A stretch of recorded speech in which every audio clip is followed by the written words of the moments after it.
Thanks for coming out to get curious. I wanted to start by asking you to imagine all these other creatures that are out there doing unexpected things, but I don't actually think we can imagine all that because they're real and because they're undiscovered.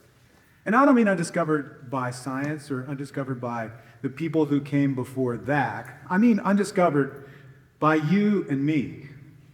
Discovery kind of just describes whatever we didn't know yet. And really, though, I think it's about this feeling, the way it feels to discover, find something that you never thought of before, that you would have never imagined. And what if that happened, like, in a place where you live, where you thought you knew what was going on?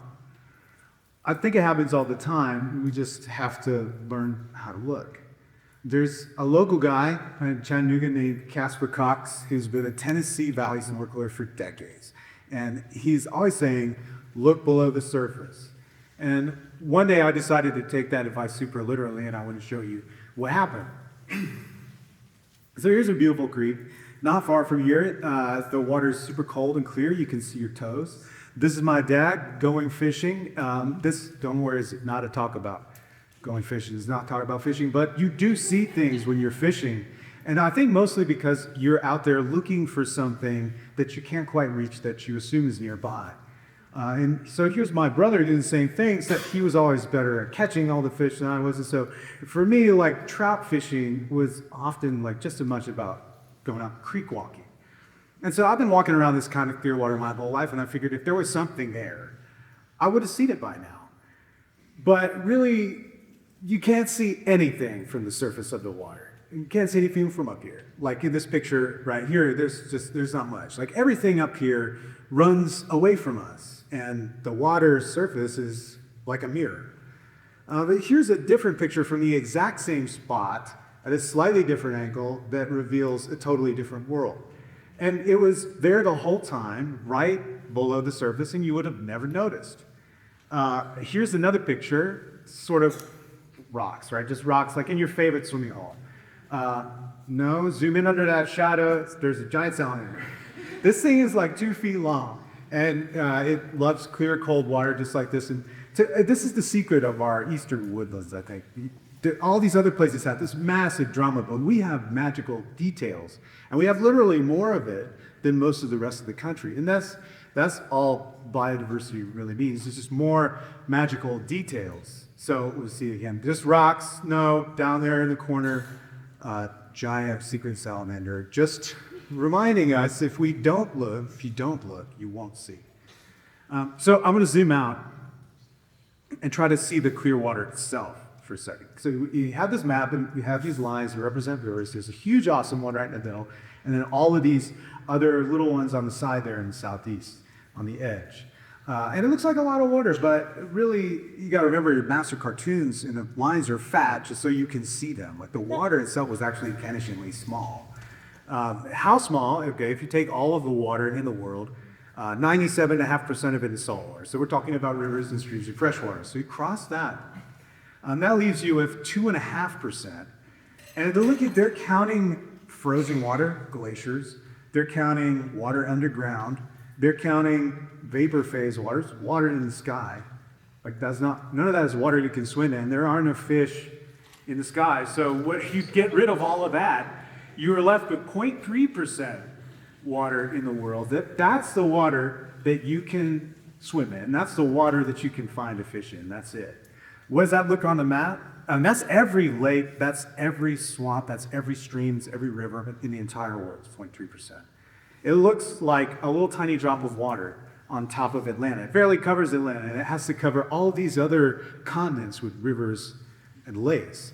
But then, to get to our local waters, you have to subtract even more. So much of the continent is frozen, is desert, or is maybe has no mountains, kind of boring, or maybe it's covered in like pine trees, and it's full of salmon, or whatever, which means that most of the freshwater fish on the continent aren't here with us in the southeast, in the tiny little bit of water that we have here on Earth, which we're super lucky.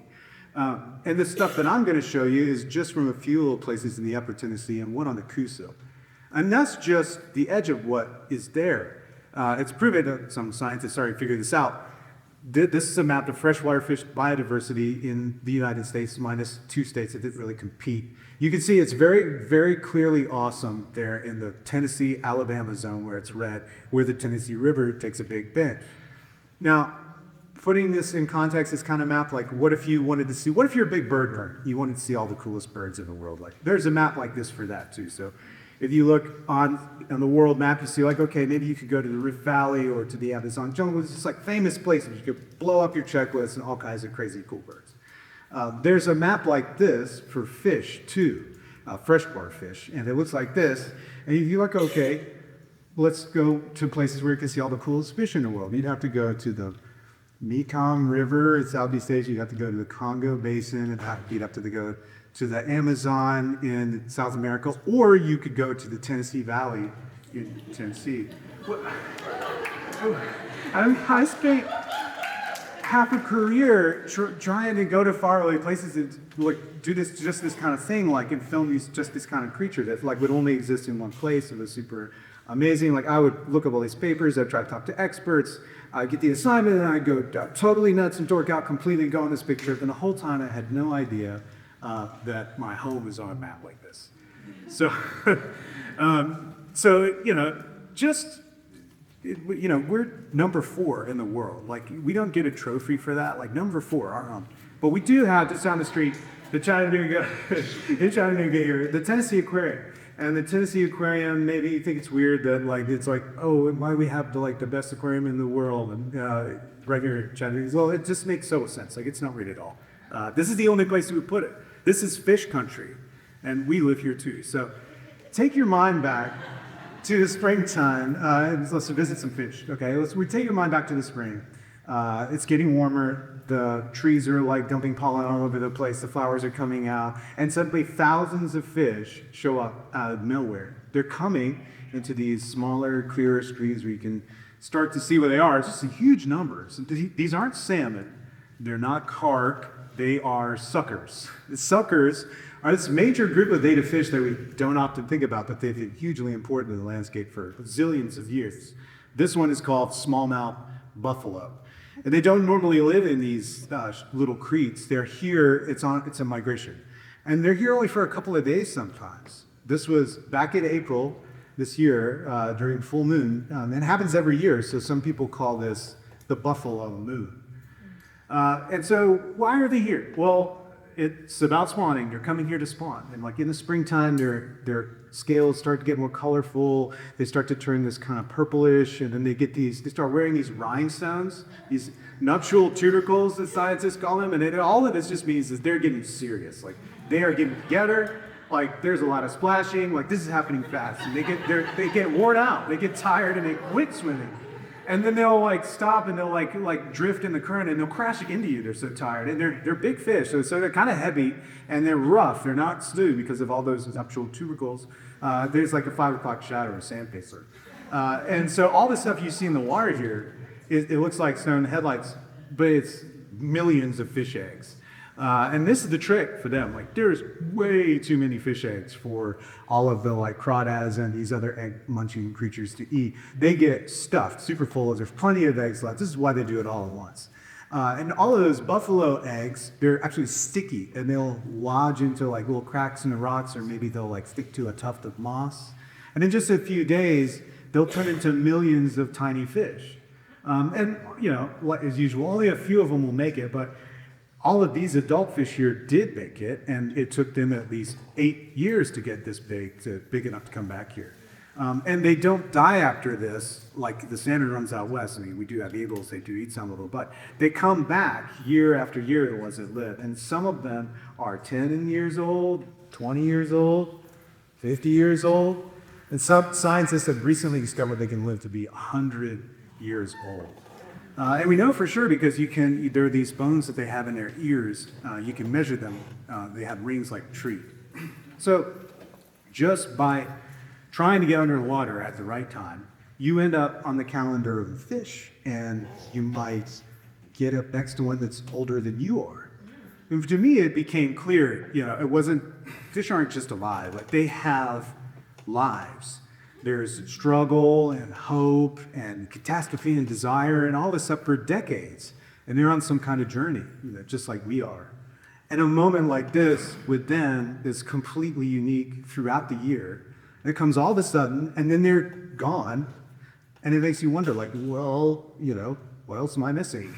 Like, what else is coming and going out here completely undiscovered by me? Like, what else even do fish do? Well, if they have lives, they're not always just like swimming around doing nothing. They don't always act the same. Some of them have moods, and some of them even have expressions, and some of them have complete color changes. Like you would have different outfits for different days. This fish just straight up changes color. So this is a rainbow shiner in the springtime. It's like halfway dressed up. It looks pretty good. Like, this is business casual rainbow shiner. But here's the same fish with a totally different outfit on. And they do this when they get super excited for spawning season. And so they're going out, and they get out there, and they're communicating with colors and dancing. And when you start to watch this stuff, and you realize like, oh, you're seeing body language, and with a fish, you start to realize like, oh, all these fins give you extra opportunities for like sign language and stuff. And so if you see this, also like you're walking along the stream, like this is only happening in like an inch or two of water sometimes, and it, out of the corner of your eye, it's like unbelievable. It's a red flash. I mean, this fish was, just like silver or something on Monday morning, but on Friday night, totally different deal. And they're not the only fish that do this kind of thing. There's another super common minnow that you've probably seen like a random creek anywhere in like a stream or maybe a bay store that has a totally different face. It may just, it may be kind of a forgettable looking fish, but no, like even this fish has this dramatic color change. Do you think you learn how to follow this at fish time? Like this thing, this Tennessee shiner turns Tennessee football game day orange. Like this is incredibly dramatic. This is a sunny mound, a gravel place in the Hiwassee River in May, about an hour from this room. And there are fish coming out of nowhere. Like they keep coming and coming. There's all kinds of fish. The striped shiners are coming.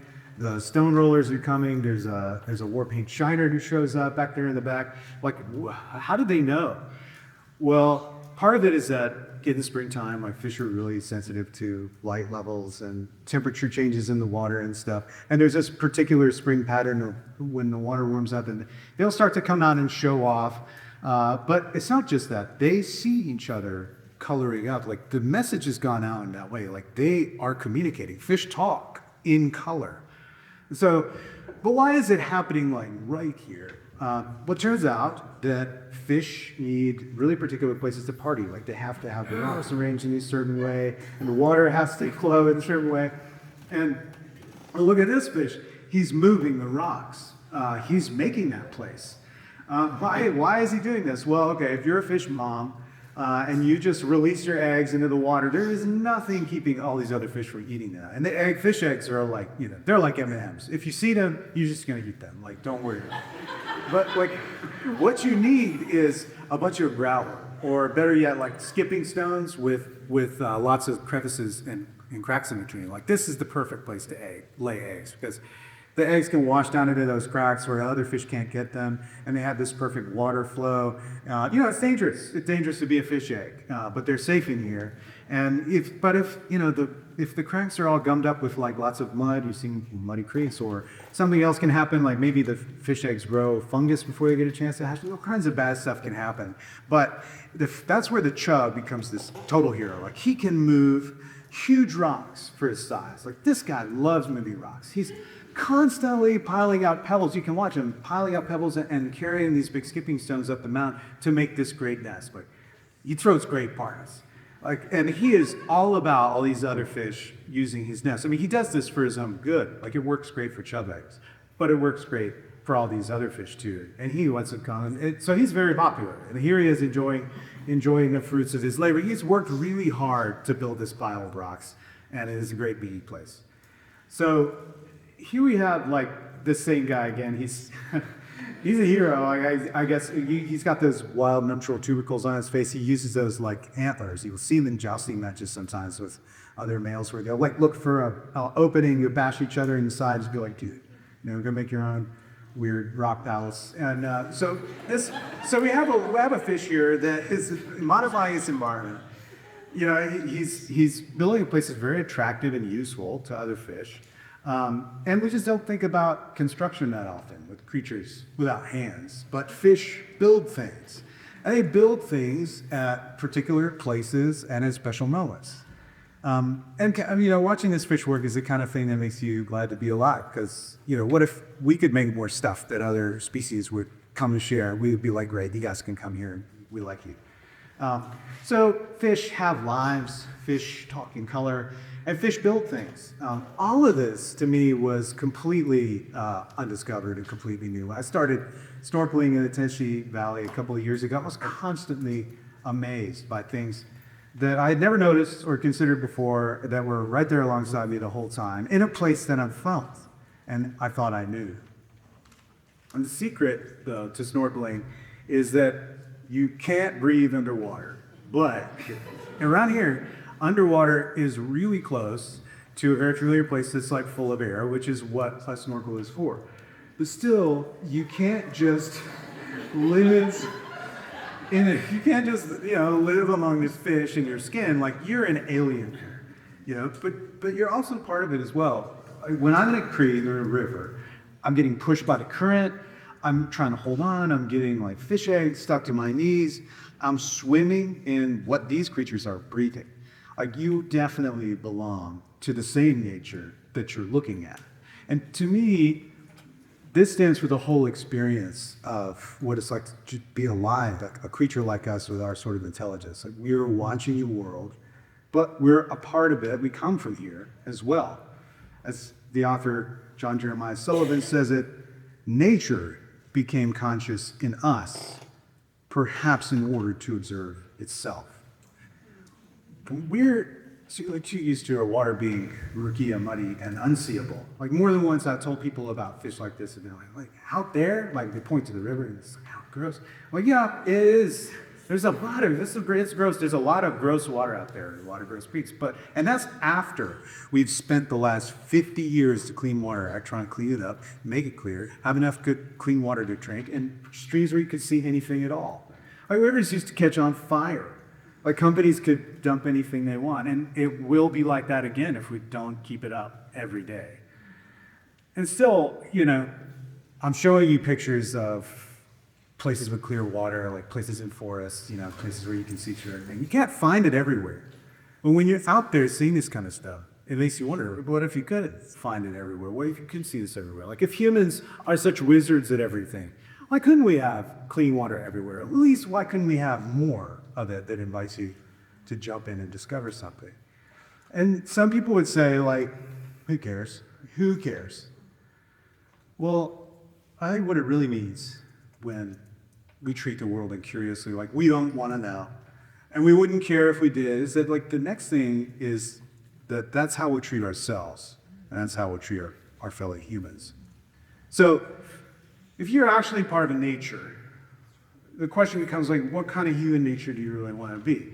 It sounds woo-woo, but you're 60% water, but deeper down, we all know that we can't just dump on everything else without ruining ourselves in the most important way. The writer Brian Doyle reminds us, the world is still stuffed with astonishments beyond our wildest imaginings, which is humbling and lovely, and maybe the only way that we're going to survive ourselves. The world we've overlooked is always ready to reveal itself to us. It's endless, and it starts when we learn to belong in wonder and in mystery and in believing and being really confident that there is undiscovered beauty alive now with you and me. If you don't look, you won't see. I did, I couldn't stop thinking about it, and I'm up here telling you guys about orange fish that glow once a year, and I'm going to be out there looking for it again. So go find something you can wonder at. It doesn't really matter where you live. It could be anything, like plants, rocks, trees, water bugs, whatever. Just go be with it. You don't know yet how it might change you, and nobody can really tell you. It's something that only happens in real life. It only happens among these other lives here on Earth. And if you look below the surface, I promise you'll find something more than you could ever imagine from up here.